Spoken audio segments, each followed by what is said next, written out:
Hello, and welcome to everyone watching online through Zoom and YouTube to the second in this year's series of Sussex Development Lectures. This series, entitled COVID-19 and Development Building Back Better, is hosted by the Institute of Development Studies, the School of Global Studies, Science Policy Research Unit, and the Centre for International Education. My name is Peter Taylor. I'm the Director of Research at IDS, and I have the privilege of chairing the lecture today. And before I introduce our two excellent panelists, a few logistical points. Firstly, I'd like to ask everyone please to mute their microphones.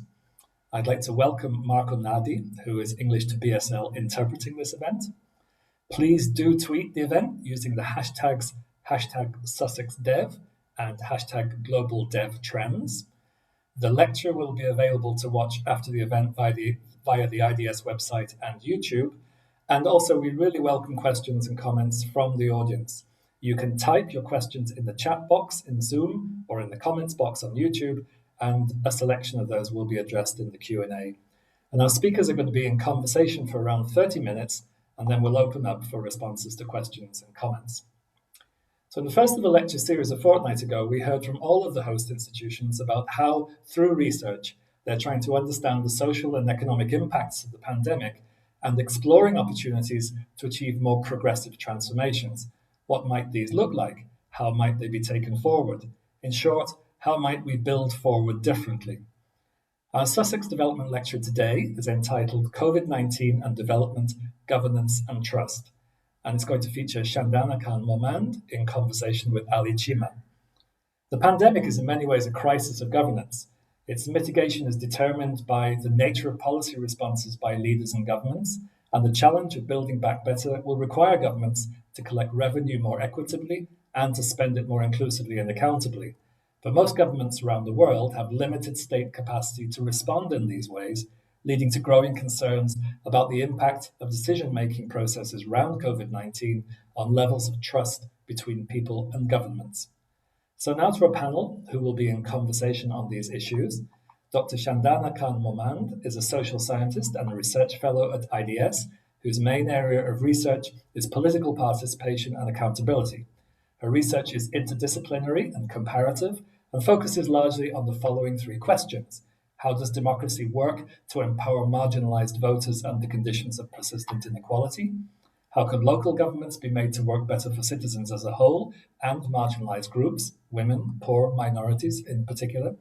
And how can the work of research communities and their relationship with policy actors be strengthened to produce more effective evidence-based policy? And our second speaker, Ali Cheema, is an associate professor of economics at the Lahore University of Management Sciences, LUMS. He's also a member of the Board of Trustees of the Institute of Development Studies. His areas of research include economic development, with a focus on human capital, inclusion and economic mobility, gender, public economics, comparative politics, economic history, and the economics of crime. And of course, his contribution through our focus today on Pakistan is going to be really important. Shandana, over to you. Thank you, Peter. So that's the point at which I'm really going to start this, exactly what you just said about the fact that we have come to think of this pandemic in many ways as a crisis of governance. But that's a quite complex area, and especially when you bring in sort of ideas of inclusive governance and the ways in which, in the implications that might have for trust, that it becomes a fairly complex idea. So Ali and I, who will be having a conversation essentially for the next 30 minutes on this, I've been thinking about what is the best way to approach this, especially in terms of the sorts of work that we've been doing. And the fact that really hits you is the fact that the extent to which this pandemic has been as much, if not more, an urban phenomenon, and the extent to which it has impacted lives of urban citizens around the world. And that's a phenomena that you'll see in different parts of the world. It's not limited to any part of the world, but also in thinking about emerging democracies in particular, there's this phenomena also of rapid urbanization and the megacities of the world that we now speak about. And the fact that in these megacities, this pandemic may really have created a crisis of governance. And that's a little bit of a puzzle that may be quite interesting to get into, is that we generally think of of advancements happening in the cities around the world, especially in emerging democracies, that this is where politics starts to open up, where it moves away from its sort of traditional constructs. And sort of cities are these sites of advancement, but also in terms of investment, that this is essentially where a lot of investment is captured and moves to from the state. And it's rural areas that we think of as being underinvested in, but that urban areas around the world may be doing quite well. And yet what this pandemic has done is to really highlight the sort of the fragility of urban centers around the world. And I thought we would start that conversation on that note, to really consider why urban centers may be so fragile. And Ali, that's where I'd like you to come in, is to really talk about why we see so much fragility in these cities. Thank you, Peter. Thank you, Shandana, for giving me this opportunity to participate in the development lecture. I think there is an old literature which has been talking about the demons of densification, both in the historical growth of cities and even now. But I think what the current situation has shown is that the ability of cities to respond and the capabilities that were needed to respond were missing, even though these are very affluent locations of the world. And you can, even in emerging economies, basically a lot of wealth is concentrated in their cities. So I've been thinking a bit about this since we agreed to have this discussion. And I think for me, the starting point for this conversation is really to think about how, what the economic organization of cities has started to look like. And here I'm drawing on Pakistan, but I think the points that I'm making are points that have been made, particularly in the urban geography literature, for a lot of cities of the world. And what we've started to see is an effective privatization of the economy of cities. And to me, that has two really important structural features. One, basically, that the mode of accumulation around the cities, a dominant mode of accumulation, has come about through the transfer of huge economic rents to land developers, basically. And that transfer of land value, in some sense, happens through a lot of public investment that the state makes in making, land more valuable through public investment, but it effectively transfers that value because we have no local taxation infrastructure that is able to, or instruments that are able to capture that land value. But that has a knock-on effect. And I think that knock-on effect is important to understand, that it's not just, things like housing and so on are being kind of privatized, and there may be arguments for having markets in those services, but things that we've thought of traditionally as public goods or collective goods, such as municipal services, sanitation and water, schooling, basically, they also get privatized, essentially. So the public provision of those services in some sense collapses, right? And when it collapses, that creates huge vulnerabilities, and that creates huge inequalities.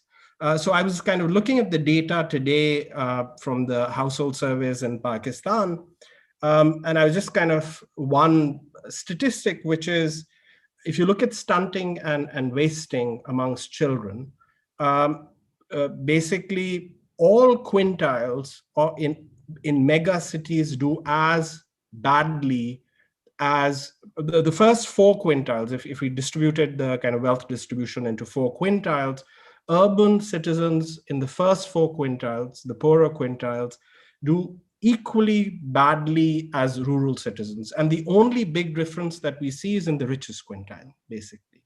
And Pakistan has very high rates of stunting and wasting. And that sort of, I think, creates this or exacerbates this inequality, but it also essentially creates a knock-on effect that it creates this weak fiscal compact between citizens and the governance structures of these cities. And that comes about because under provision of these essential public services essentially creates this kind of erosion of trust in the ability of the state to provide these services. And that erosion of trust doesn't only happen for low-income people, but it also happens for the middle classes who start to struggle with goods that they aspire to. For example, schooling. In Pakistan, we haven't had schooling investments in mega cities through government-provided schooling investment for about 30 to 35 years, effectively. And we have kind of good, interesting data, and I'm drawing on a great project that's being done by my co-authors, Asim Khaja and Adnan Khan and Ben Olkin in Lahore.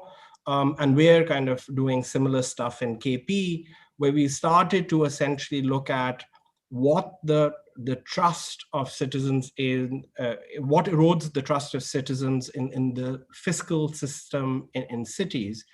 And the standard view was that it would be about sort of inequity or fairness on the distribution of taxation.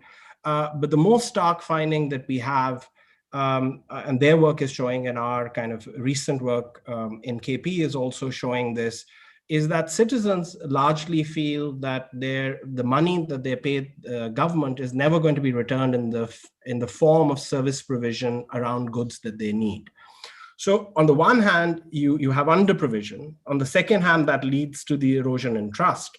And then you have basically exit from the fiscal system, right? A la Hirschman, right? So, there's kind of no trust in the system leading to exit. And that becomes a self-fulfilling prophecy, because essentially once you don't have the financing available, then you're not going to have those collective goods available, right? But it's important to realize that these public goods basically are goods that are central to responses around climate change, environmental problems. These are central to basically impacts on people stunting and wasting, and on their educational outcomes, essentially. So you then have this kind of dissonance that the capability to provide these goods and the financing that is available to provide these goods has collapsed. But the accountability relationship around the provision of those goods is got tremendously weakened, because there is no entitlement in the system around which citizens can coalesce, basically. So that, to me, creates a problem of government accountability in cities. And I know that you've done a lot of work thinking through what are the other dimensions of this government accountability problem that are manifesting itself in cities. So I'll hand over back to you. Yeah, Ali, you're absolutely right. This is work that you and I have been doing together for a while now, and that's essentially the direction that I wanted to take this in next. Is this idea that when we talk, so a large part of governance, and especially its relationship with trust, has to do with inclusive governance. We're going to be researching these ideas for a while, especially in the context of this pandemic and the ways in which it's been affected. But inclusive governance has so much to do with local government, and of course in cities. But when we talk about local government, we think very often in terms of structures, and we think very often in terms of public delivery, and we think in terms of these services. But one area that might be becoming fairly sort of a quite obvious gap, and maybe this is where we take the direction also in terms of how do we treat this moment as a moment of transformation and as a moment of learning, and how do we build back from here. Thinking about that, the one area that gap that we're really talking about is the fact that we think of local government as these structures, and in terms of its design around these structures and around finance, but we don't always think about local government as essentially a culture of governance. And that's usually where local governments end up not delivering. And that's possibly what is happening in cities. And a lot of our research, yours and mine, over the last few years has shown the fact that that's where a lot of these gaps essentially occur. So when you think of a culture of governance, what you really want to think about is the ability to be able to aggregate demands, and then the ability to be able to distill those demands, to be able to represent those demands in decision-making bodies, and then to be able to distill those in order to be able to respond to them. So the culture of governance has a lot to do with demand aggregation, with representation, and with responsiveness. But these are the areas that end up sort of either being left out in design of local governments, or just in the way in which politics functions within them. So in terms of just sticking with structure for one extra second, the idea essentially is to ask the question of to what extent do deliberative spaces actually exist, and to what extent are people able to participate in the decisions that are taken. And if spaces look too close to them, then we could have an impact on trust going forward, or just on a sort of widening of the gap between states and citizens that could affect effective governance moving forward as well. But I think where you brought this conversation was to one of accountability, and that's where we've seen really interesting ideas. I mean, the question to really ask there is, who's really holding the state accountable? And when we think about accountability, we usually, when it comes to emerging democracies, think in terms of clientelism. That's our understanding of how politics functions. It's either ethnic politics or clientelism. But we in a study that we did in recent years in the city of Lahore, we've come to sort of understand more and more the fact that clientelism there's a real variation across cities and across population groups. And for some of these groups, clientelism may no longer be the main form of engaging with the state. But in sort of separating that out, what are we really thinking about? If you ask the question, who holds the state accountable, then you want to think in terms of the city being divided across very different kinds of citizens. And within that, something you mentioned as well, is there are those citizens that could actually hold states accountable in terms of program, in terms of thinking about delivery, in terms of thinking about sort of more universalistic delivery to larger populations within a city. But because of the private provisioning that you were talking about, a lot of these groups are essentially exiting the system. And it's also a problem of sort of credibility. Do I believe that the state is actually going to be able to deliver all that it promises as part of a campaign, for example? So there is an exit of those groups that may be able to push for programmatic politics. But on the other side, and then it sort of leaves a lot of other groups that do need services, but because states, urban governments are not able to provide for all the reasons that you mentioned, it ends up creating competition and pressure around very particularistic forms and targeted forms of delivery. And that's where we start to find a real issue of accountability and who the state delivers to. And a part that I wanted to really sort of make a mention of is our research around women in particular in cities, and the extent to which states are actually speaking to them in any form or delivering to them. And a real gap that we found over there is the fact that women are almost invisible citizens, at least in the cities of Pakistan, in the sense that they are being left out of political interaction by political parties, but by the form of interaction that happens, that they're not represented. A lot of representation in local governments is based on indirect elections. And essentially what that means is that you have a few that you have elect a council, and then within those councils, they will elect women representatives. So these are not women connecting with the community at large, right? So immediately you have questions there around demand aggregation. If they don't connect with the community, are they really able to aggregate demands? Are they really representing? So that's one issue. But also in terms of women being able to engage with whoever their representative is. Our work has shown that there's real constraints. To some extent, there's constraints on their participation that is essentially affected by the role of household level norms and household relationships, and that they can be held back in that engagement with an external sphere. So in terms of sort of thinking about the culture of local governance, then I think what I'd like to sort of bring our attention to is this idea. I mean, what I wanted to establish here is this whole idea of deliberative spaces, but also of the idea of thinking about who's really able to hold states accountable and what is the direction in which that relationship of accountability is moving, and the ways in which that sort of contributes to that.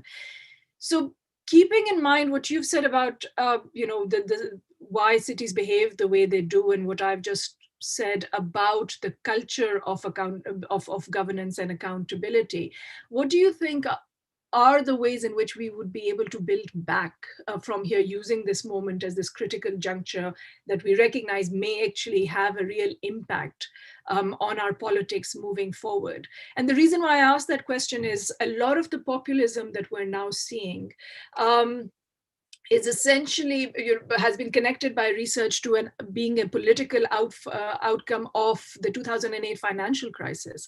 And in the same way, if we think of this as another critical juncture, then we're very aware of the fact that a certain kind of politics can be produced from this point onwards as well. So it's a real sort of moment that in which we can think about transforming governance in the world's mega cities. What do you think are some of the things we need to start putting on the table in that sense? So before I kind of come to that question, I agree with you that I think a very important concern or question about building back better is how do we organize governance around cities? But I want to be careful that it's not just about cities. The urbanization rates that you talked about essentially tell us that even places outside mega cities are going to start to face very similar kinds of problems, and many of them already are, and those deficits could in fact be bigger.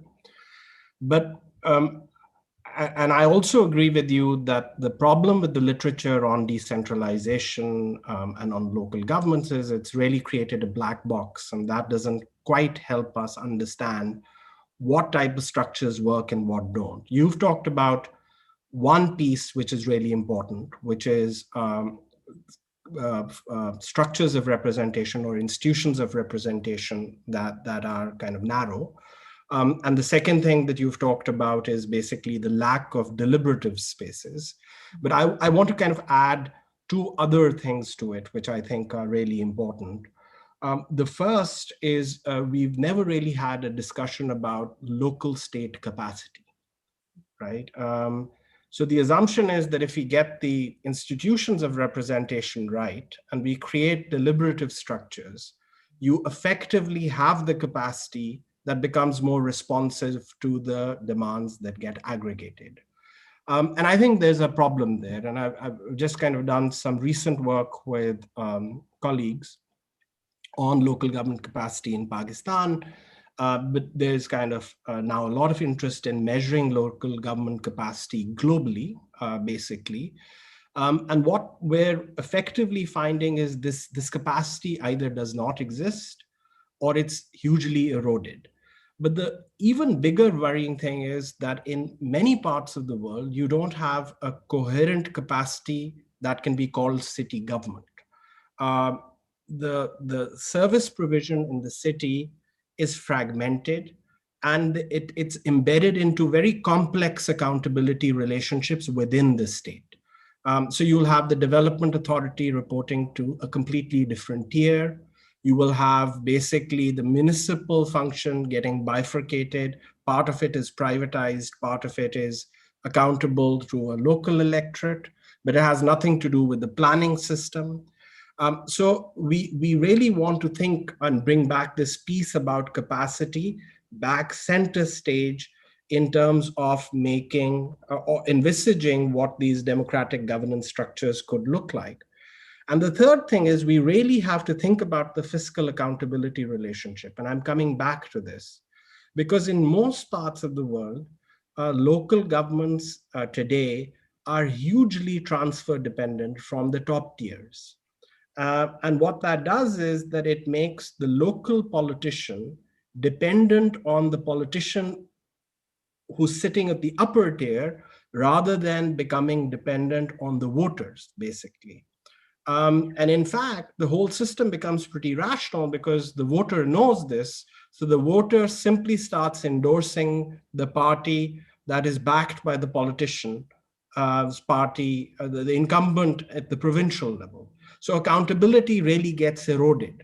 So we want to create kind of institutions of self-government where the representatives that sit in these city governments start to really care about their own electorate rather than their political bosses sitting in the provinces, right? So I think we need to bring, when we think about building back better, we have to start thinking about these three pieces coming together. What would a coherent state capacity at the level of the city look like? What are the functions that a city should be providing? And what kind of capacity does it need?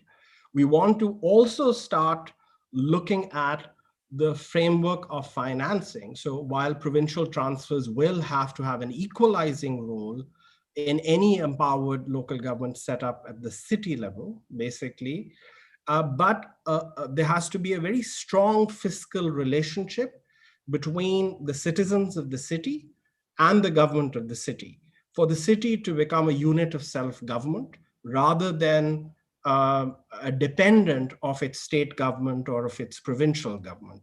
And I think here, basically, experiences in the colonial world, where the decentralization is happening from very centralized structures to decentralized structures, is extremely different from the way local governments evolved in the 19th century in Europe and the US, where the local fiscal relationship was much stronger than it has been in post-colonial societies, at least in South Asia. And by the way, what's interesting is Indian local governments look very similar on this metric to Pakistani local governments, even though you've had a very different history of democratic engagement in these three countries. And the last thing I'd say is we really have to build a framework of entitlements, because the fear about just making governments dependent on local fiscal accountability is that it gives a disproportionate state say to the elites, right? But what you want to do is you have to have a structure of entitlements that is brought back in, where people who are not going to be contributing so much because of income challenges and so on through the fiscal accountability relationship still have entitlements around which they can cohere and bargain and collectivize. So I think that if we think about these four blocks, basically, accountability, institutions of representation, a coherent state capacity, strong local fiscal compacts, and a structure of entitlements, then we can start to envisage a local democratic government for local areas that can provide citizens with the kind of responsive provision of goods that's demanded. And that can create a virtuous cycle or overturn the vicious cycle that I talked about. The big question, of course, still is what, all of this seems the sorts of things that cities would have been doing already, and that we're talking about that again in the context of the pandemic. And but certainly, I mean, within all of that, the idea that citizens have got to feel empowered to be part of that process, also if they're to sort of feed back into this into these processes, but also to what we made a mention of earlier, idea is that it impacts levels of trust, and that also impacts their ability to their desire to engage with the state, such as paying taxes and whether they think they'll get anything back from that system or not. So it's really, it's that engagement between states and citizens that we talk about so often, and then find just as often of the fact that these relationships are broken and been made so real in this pandemic. The idea that we've been able to see them so much more visibly in some places. Yeah. So do we kind of now break for questions, or? Well, we certainly can.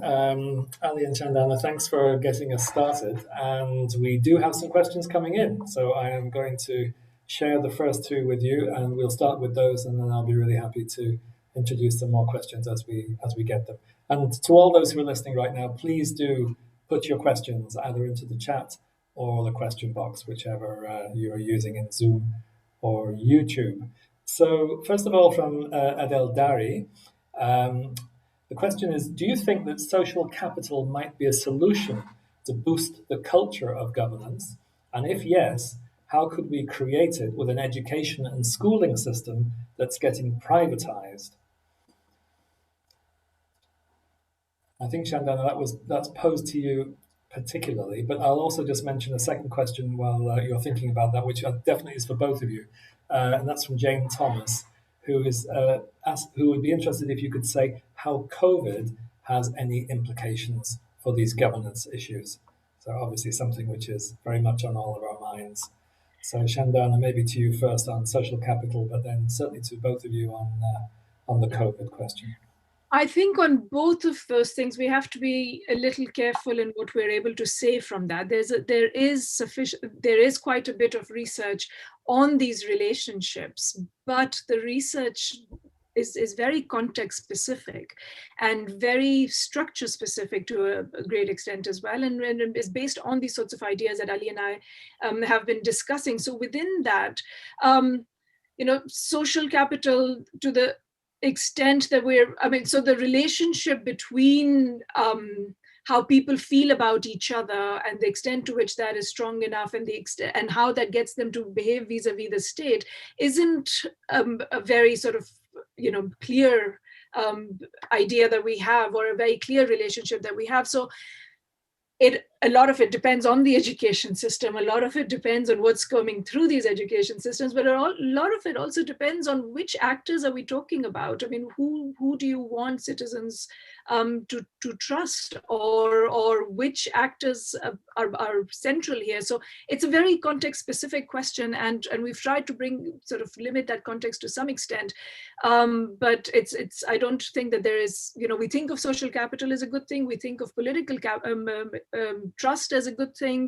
We think, but at the same time, we've sort of also start to see, especially in an era of polarization and populist politics, that accountability, that these things might work at counter purposes to accountability. I mean, too much, trust in a certain group of actors might mean that you have less intention of holding them accountable when a moment of crisis happens, such as this one.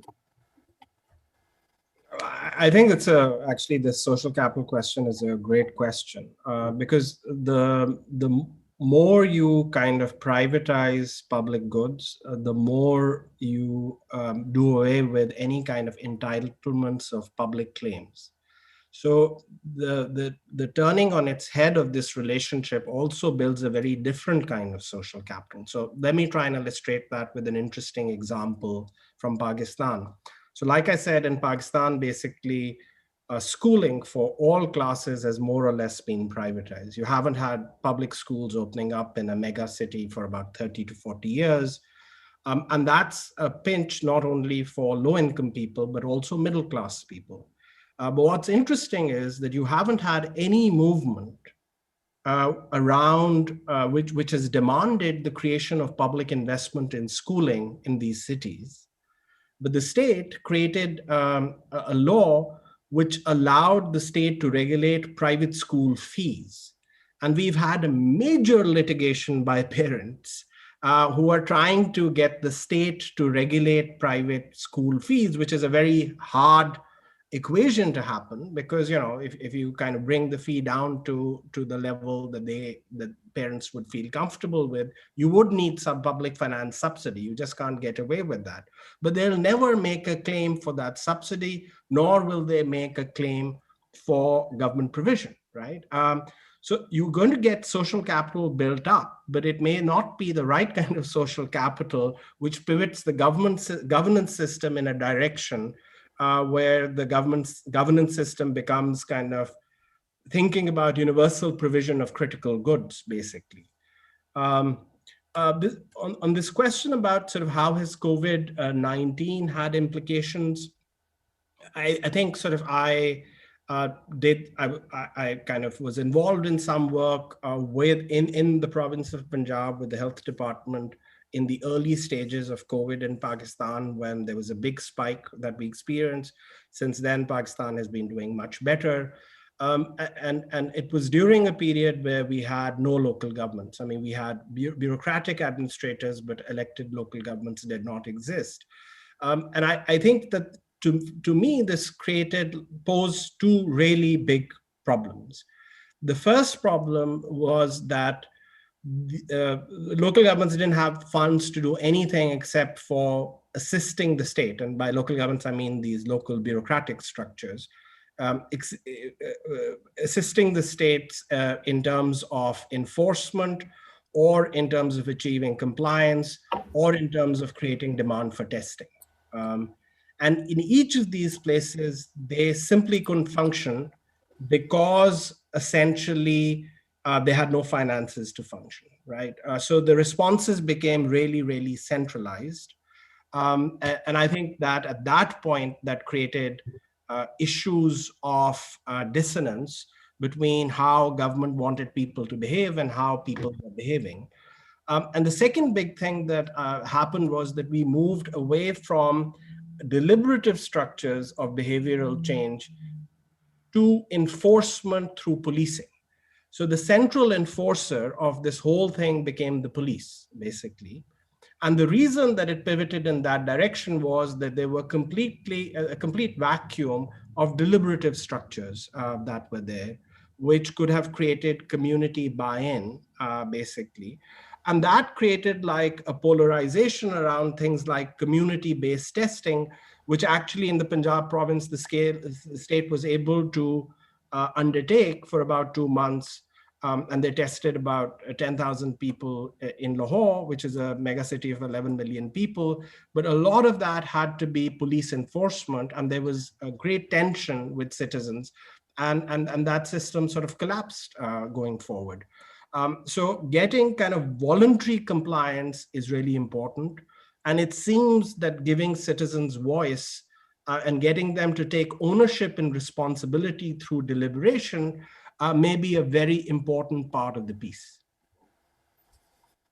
Thanks, Ali. Shandana, what's your view on that? I must say too, listening to you, Ali, it strikes me much of what you said could be applied to the UK just as much as it could do in Pakistan, on that that tension between deliberative approaches and those which are attempts to sort of police or to enforce responses. But Shandana, your question, and then we have a couple more new questions coming in as well.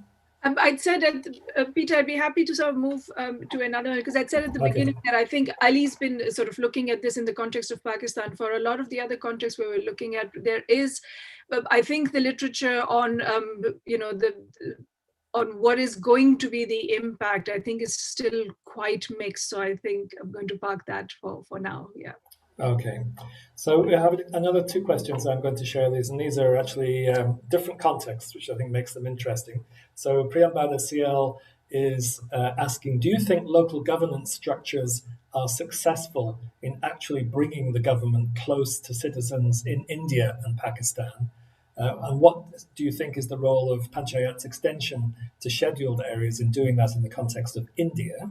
So that's drawing a connection with the Indian context. And then we also have a question from Mujib Muraina, who's saying in Nigeria, Many people have had no trust in the government before COVID-19 and during the COVID-19 period. In fact, public trust is not zero, but negative. Are there immediate measures possible for government to gain public trust? What are they? And are there any roles for digital democracy in improving trust or worsening it? So, different possible solutions, different contexts. So I wanted to take the question on local government actually, and to say that I'm a great believer in the fact that governance structures lying closer to people, specifically in terms of what I said earlier as well, is providing spaces for deliberation, but having their needs sort of met closer to home, especially in a lot of countries with large population sizes. Regional governments can become very remote very quickly to the everyday lives of people, and we've seen some real impact around this. I mean, there's a few incidents that I've captured in my book, and my book is essentially about democracy under conditions of extreme inequality. And one of the real drivers of change that I've sort of recorded in there is local government, and seeing real shifts happen in behavior within villages in terms of how people engage with the state, or even how they engage with elites within their own villages, changing quite rapidly after the introduction of local government systems. So there's a few stories in there about who they go to ask for certain things starts to shift when you give formal responsibility for something to someone. And in that case, the informal responsibility that used to sit with the local economic elite moves quite quickly. People will recognize quite quickly the fact that responsibility formally now sits for certain things with certain others who were not village elite, who were not part of the social elite of these areas, but who won an election and are now in that space. But for that reason, both Ali and I talked earlier about the fact that design matters so much, and the extent to which these kinds of processes are built into local government systems. And the Indian one is a particularly powerful example, and there's so much scholarship on the fact that they've noticed differences that happen because of the way panchayats work, especially in increasing the visibility of minority, not of my sort of lower caste groups, and the fact that it has a real equalizing impact. So the fact that it doesn't always work the way it does, I think, has a lot to do with design. It's not so much whether local government in and of itself works, but the specific design of them. And local governments don't look very similar in different contexts. And so we really need to go back into the design of these structures in terms of empowering the most vulnerable and marginalized groups. And the fact that what I said earlier about the culture of governance is essentially about that, is sort of changing that around to ensure that local government means local governance, and it means inclusive governance in some sense. So I think, again, that's a fascinating question. So I've been reading, I got quite interested in this question of this huge mortality decline that you saw in cities in the US and Europe, basically in the 19th century. So I started reading a lot of history, and the most kind of fascinating example for me was the UK, because you can't get a more unitary state than the United Kingdom. It's as unitary as you can get. But actually what you see is that the big transformation that happened in cities happened through local government systems, basically. But there were two kind of features, and I want to kind of second this point Shandana raised about design, which were really important and where I think South Asia is turned on its head. The first feature was that there were very strong fiscal accountability relationships. So just let me give you some figures. That Britain and the US is pretty similar. And I'm talking now, this is data from 1900. Basically, local taxes essentially contributed 4%, were at about 4% of GDP at a time when the overall kind of tax collection was at 10% of GDP. For 40% of all taxes collected in Britain were actually collected at the local government level. Now you compare that to countries like Pakistan and India or South Asia, that number today falls to around less than 1%. So local governments have very different fiscal accountability relationships over here than they had basically in the UK and the US. And the second kind of big finding, which is there, is that in UK, mortality declines happened and taxes went up, local taxes went up as the franchise got extended, basically. So it's the interaction of the extension of the franchise and having very strong fiscal relationships within localities which were sociologically coherent, but where you also had governance responses being organized. In South Asia, that all gets dismantled, except for kind of cases like Kerala, West Bengal, where we have these great stories. There's a great piece by Patrick Heller about the COVID response in Kerala. Basically, you get local governments that basically get around 90% of their money coming from transfers from states. So they become completely accountable to state politicians, and they're not really accountable to their own citizens. They don't have independent accountability relationships. And what ends up happening is that these local government politicians then become part of the patronage machine of the state and provincial politicians. So that's a very perverse accountability that comes about simply by virtue of turning the fiscal relationship on its head and making it transfer dependent. So that's exactly what Shandana and I have been trying to say. When we think about this question of how do we organize government at this level, we have to really dismantle the puzzle. And we really have to think about how do we change the components to actually strengthen accountability. And one other thing Shandana said, and I agree with that a lot of the decentralization literature has really not been getting into these nitty-gritties of design and has been treating this term called decentralization as a black box. And I think it's important that we start to think this through. On the Nigeria question, so sitting in Pakistan, we've also been doing phone surveys. There are other kind of people around COVID just to see how trust is shifting, how confidence in government is operating and other things. But the interesting thing that we're finding in Pakistan is this notion that the trust in government is good or bad is a bit problematic because people trust different parts of government in very different ways. So for example, our own surveys are showing the trusts in politicians are very low because the polity is very polarized. But actually trust in the medical establishment in Pakistan, where you hear all these stories about Pakistanis being completely theological and not secular, but the trust levels in the medical establishment are pretty high. So as long as the state actually works in coordination with the medical establishment, I think that's going to improve trust. But the more you make the conversation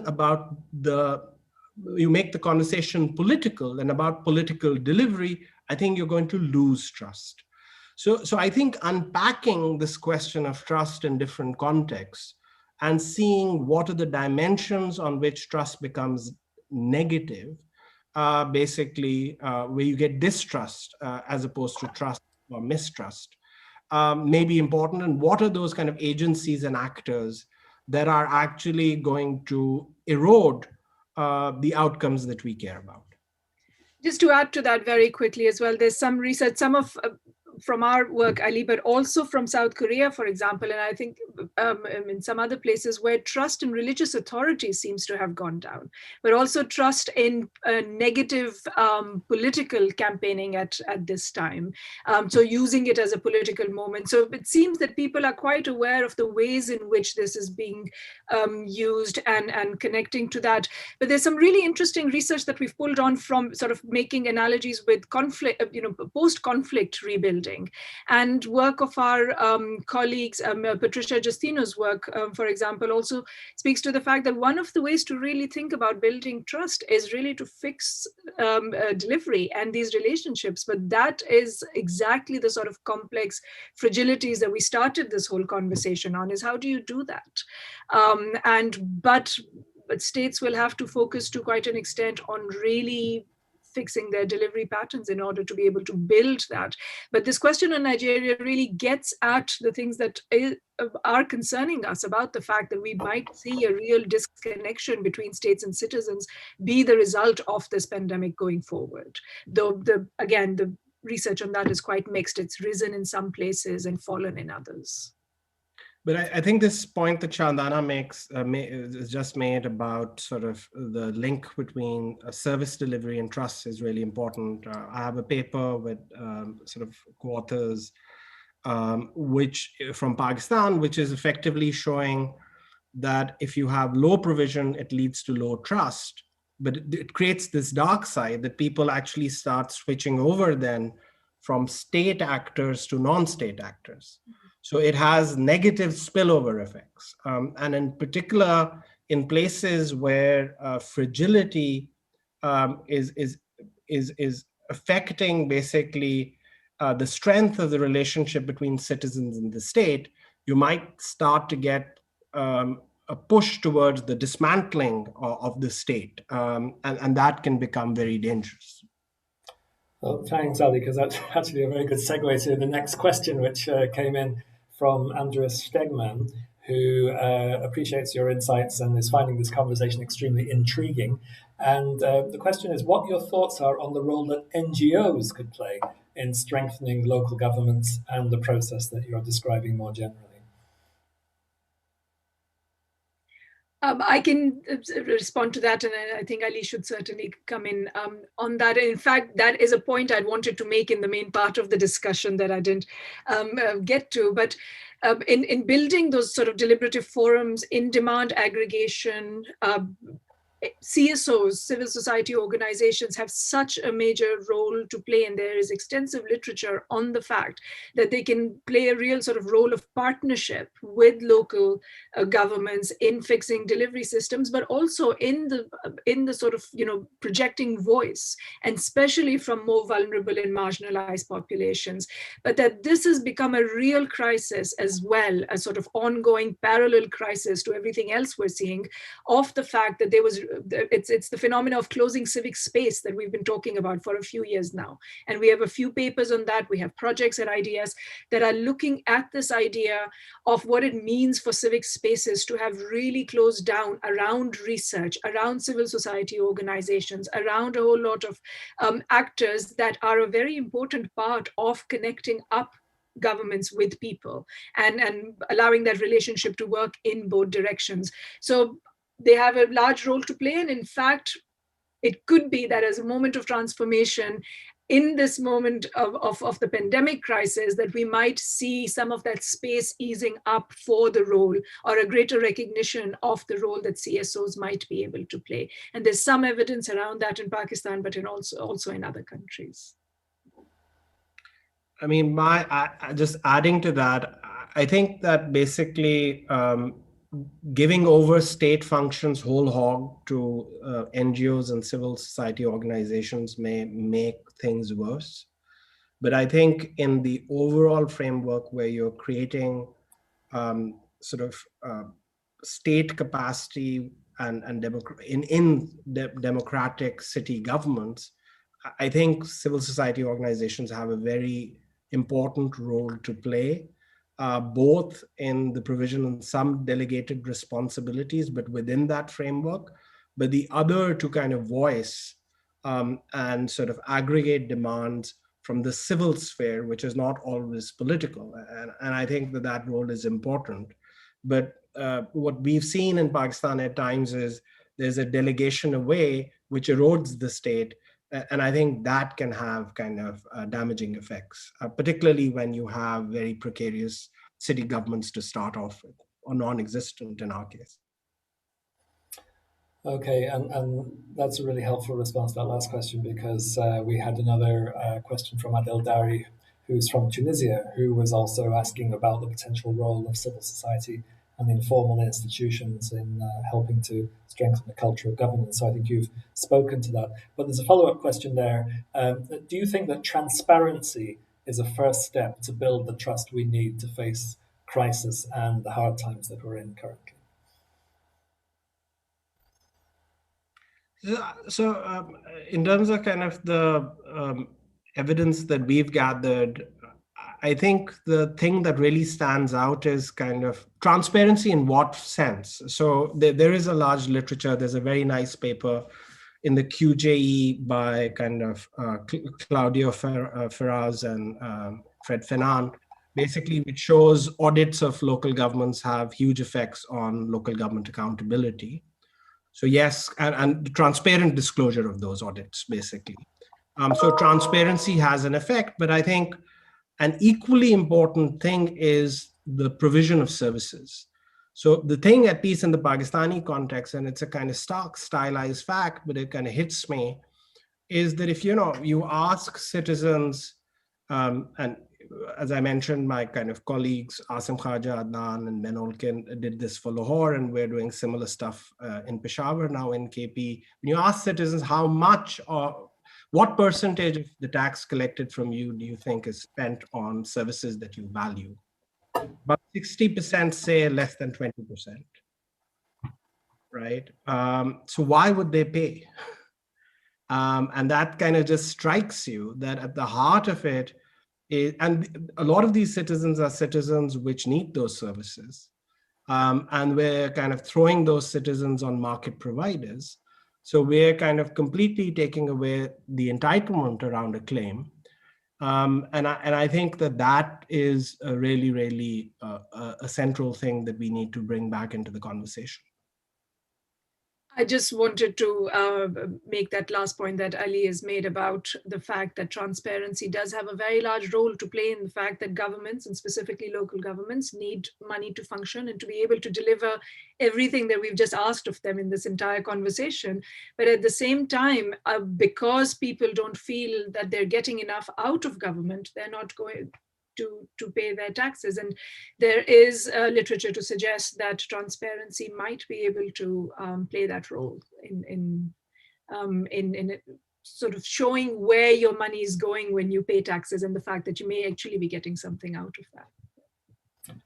Great, thanks, Shandana, and thanks, Ali. We're moving up towards the top of the hour, so in a moment I'm just going to ask you to share perhaps a final reflection. But we've certainly heard today, you've really identified a number of particular challenges and needs around the importance that cities become units of self-government with accountability, a need to really look at the framework of financing.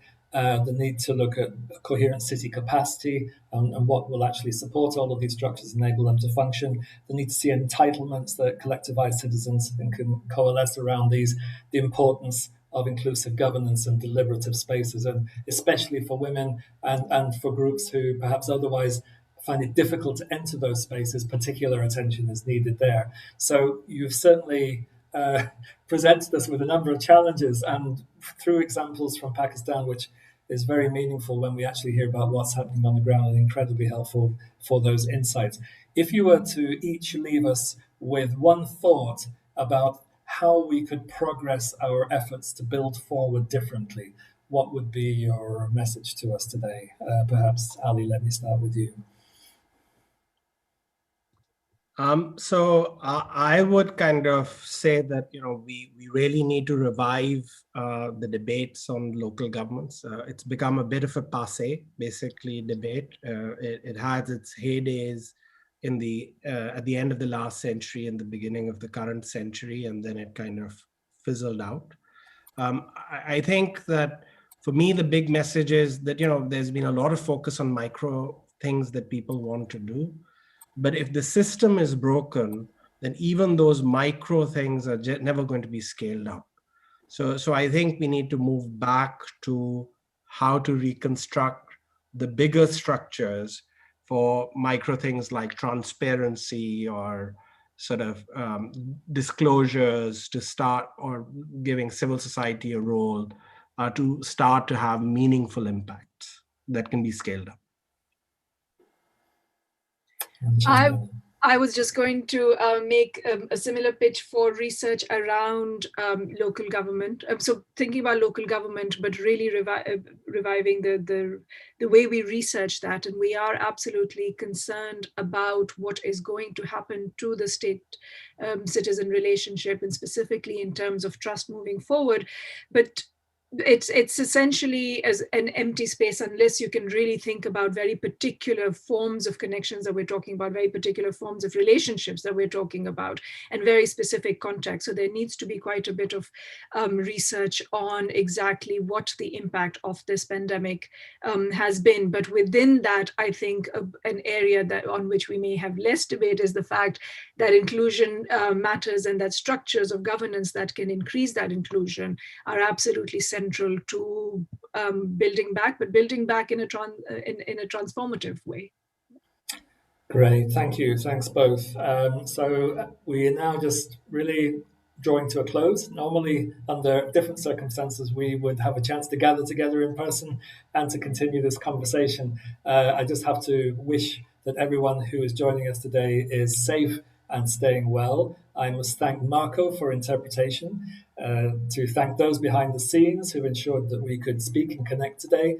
Shandana, Ali, both of you for your excellent contributions, insightful conversation, and to all of those who've joined us today, whether on YouTube or Zoom, to watch and to ask questions. And I very much hope that these conversations will continue. The next Sussex Development Lecture is on the 29th of October, and I must say it builds rather well on the conversation that we had today. The subject of the next one will be COVID-19 and development, cities of the future. Clearly a link, and Jaideep Gupta and Annie Wilkinson will be in conversation with Dr. Noshin H. Anwar, Professor, City of Regional Planning and Director of the Karachi Urban Lab. So again, also a nice Pakistan connection there. So thank you again, Ali and Shandana, a really great conversation. Thank you to all who've joined, and I wish you all a good rest of your day wherever you may be. I hope to see you next time. Thank you.